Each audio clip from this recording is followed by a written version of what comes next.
Watch a movie, get inspired, give back, help a charity. It's time for a movie karma watch party. Hi, everybody. I'm Jared Milrad, and welcome to another movie karma watch party and conversation about diversity, inclusion, and social impact in entertainment. This is a series we're doing to highlight social impact filmmakers and talent all over the world who are doing amazing things through the power of story. And today I'm really excited to have a special guest, actor Liam Booth, who's the star of a new film called Yellow Rose, which is winning accolades across the industry from folks who have seen it. And we're really excited to have Liam with us today to talk about his background, his story, the work he's doing. So, Liam, welcome to the conversation. Hey, man. Thank you for having me. This is super fun. Yeah, absolutely. We're really excited to talk to you. So, our first question for you today, Liam, we like to start off to get a sense of your background. You know, how you got into acting, into filmmaking. We'd love to just hear sort of what that journey was like for you, is like for you, and you know, sort of what insight, if any, you might be able to share for other folks who are thinking about, you know, being an actor and being in entertainment. Yeah. I mean, I started when I was really young. My mom has actually been an actor for a long time. She um, she was on stuff like Hook and How I Met Your Mother and all that kind of crazy stuff that I kind of watched her, or I was growing up watching her be in stuff. Like I would catch her on TV and be like, "Oh my God, no, you were in that show." So I definitely grew up around that culture and that kind of vibe of her leaving for a while, and I know that she was going to go and play pretend and play characters and whatnot. And I dressed up a lot as a kid, even when it wasn't Halloween. I was just kind of always trying to pretend and make people laugh and whatnot. So I just thought it would be super fun, and I tried it when I was a kid, and then I did a movie, and then my mom wanted me to focus on school. So I dropped it for a while, and then in high school she asked if I wanted to do it again. And I was just like, yeah, sounds cool. So I picked it back up when I was, I think, like 14, 15, something like that. And I've been doing it since, and it's been super fun. It's been a crazy ride, but I'm enjoying it. Yeah, so creativity kind of is your thing. We'll talk more about that later and some of the work that we're doing, and love to get your thoughts on in terms of how to foster more creativity and opportunity in the industry. But first, I wanted to hear a bit about your character, Elliot in Yellow Rose. This Mhm. film is getting a lot of attention, a lot of accolades. I'm curious, first of all, sort of how the role came to be for you, how you became to be part of the film, and what it was like just working on that project. Yeah, man. That was a trip. I mean, it came to me in an audition that my agent told me about. She told me about the role and everything, and I thought it was great. And instantly, it wasn't hard to get in his mind space at all. It was not difficult. It wasn't like some messed up serial killer kind of weird mindset. He's just a dude that sees his friend in pain and just wants to reach out and help in any way he can. That's basically the basis of him. He's just there to help with no um, ulterior motives. And so when I read it, I was just like, okay, that makes sense to me. So I did the audition, and it was funny. I kind of went into it with like a James Dean kind of attitude. I had like a leather jacket and was just trying to be like the cool dudes. It's like, no, I'll get you out of here. Don't worry. And I wanted the role so bad that it kind of psyched me out a little bit, and a lot more me came into the role than I intended. And then so I walked out of the role going like, oh well, there goes that. Okay, sure. Like part of being an actor is just kind of letting that stuff go and just being like, well, there's next time. And then I got an audition, or I got a call back, and then I was just kind of surprised. I was like, really? Okay. And then the callback led me to meet Eva.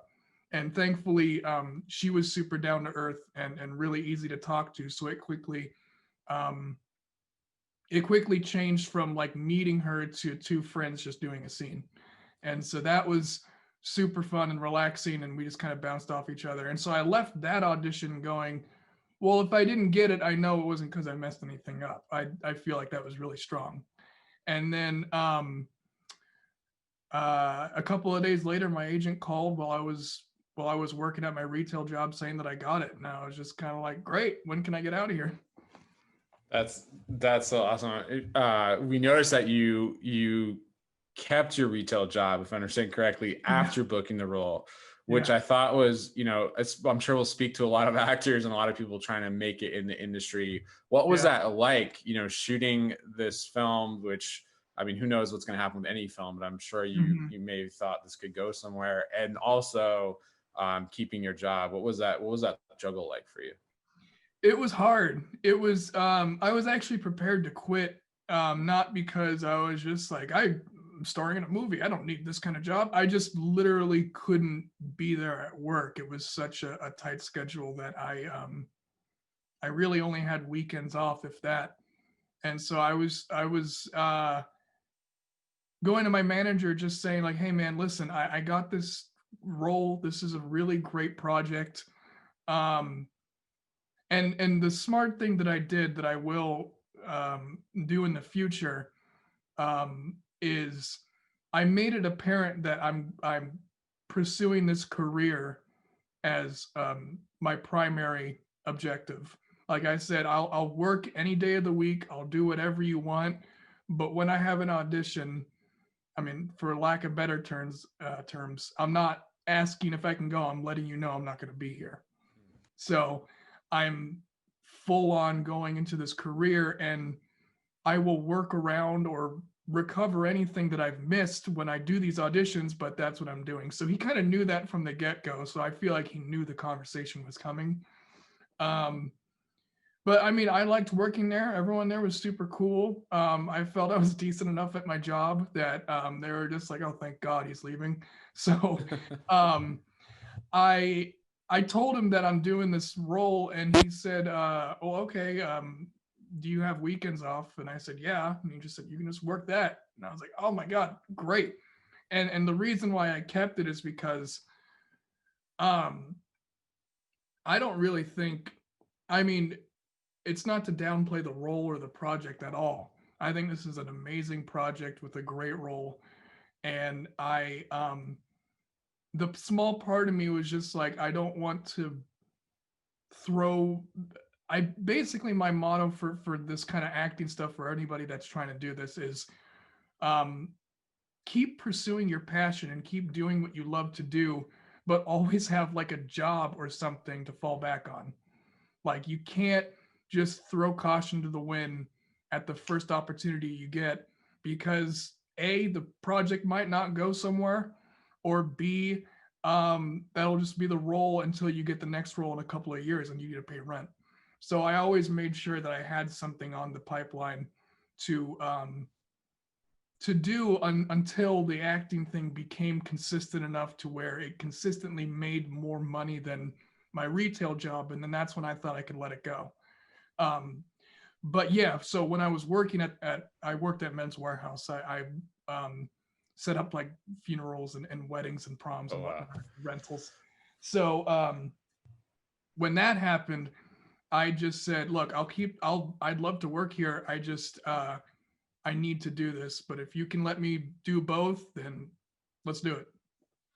I wanted to just hear a little more, Liam, about what you think people are taking away or will take away from watching the film Yellow Rose. And I'm wondering too if you could just tell us a little bit more about the film. Obviously, you don't give too much away, but for those who haven't seen it, just sort of what drew you to the project a little bit. I know you talked about Elliot, but what drew you Mhm. to the story, and what do you think people will take away from that? What I really liked about the story, and I've said this before in smaller instances that I always kind of wanted to expand it. It's just that what I love about it is that it really, even though it is about a movie about immigration and everything like that, and the horrors of it and the repercussions, it's not overly political, like at all.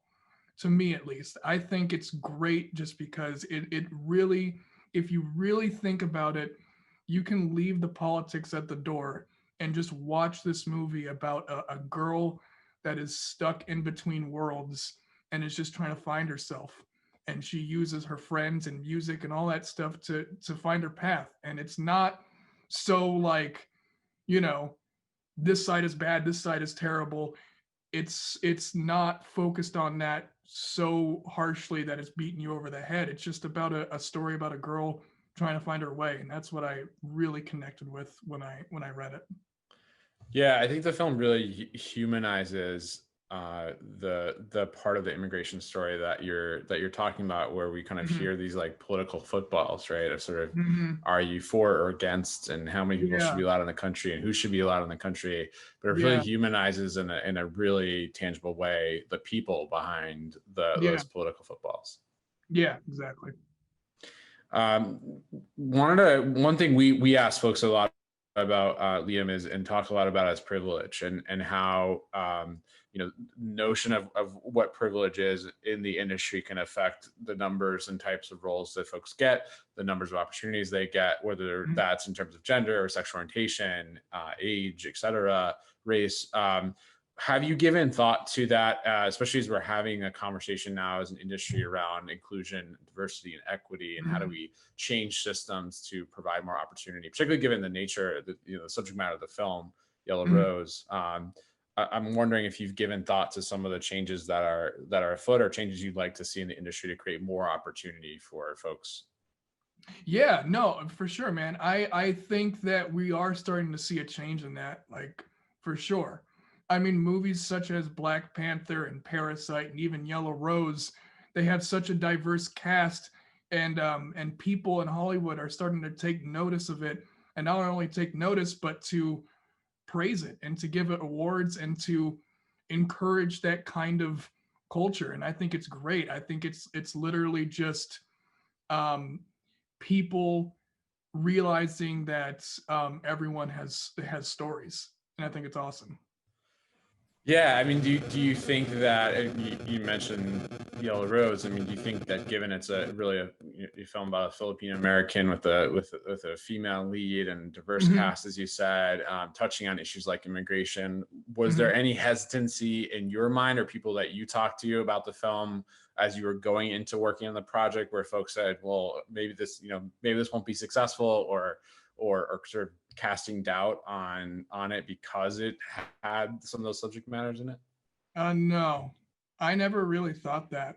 I was just kind of wrapped up in this story, and no, I never really gave it a thought of like, will this connect with people that are so into their politics? I just know that based on the performances with Eva and Leia and Princess, and me trying to keep up with all of them, I knew that the performances and the dialogue and just the scenes would speak for themselves. Yeah, that's great. And I think, I mean, you mentioned Black Panther, you mentioned some of the other projects that we know have been under appreciated perhaps earlier on, in terms of their potential financially, or Yeah. in terms of critical acclaim or otherwise. Hmm. That's good to hear. In terms of your thoughts on what Hollywood can do, to expand representation of people of color, of folks of indigenous backgrounds, of Asian American backgrounds, like we see in the film, LGBTQ community and others, what do you think steps are that could be taken, whether that's from a casting perspective or a writer perspective? Have you given some thought to what changes you would actually like to see?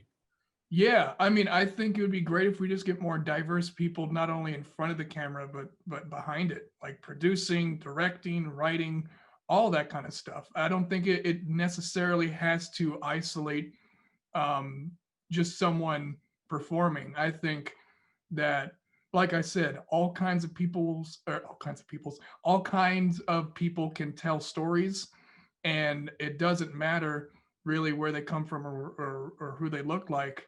Um, that it can be compelling either way.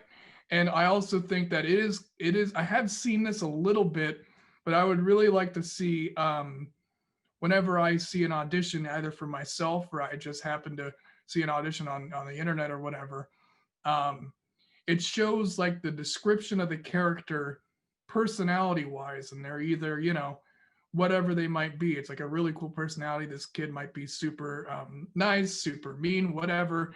Titular roles.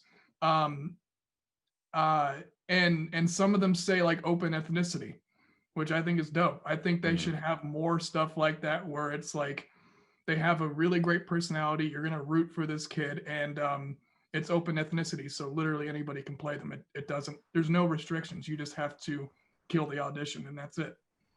Yeah, I know. I remember having gone through the Second City program in Chicago. One of the big things in improv is like you can create anything, right? So there are limitations on what you can be.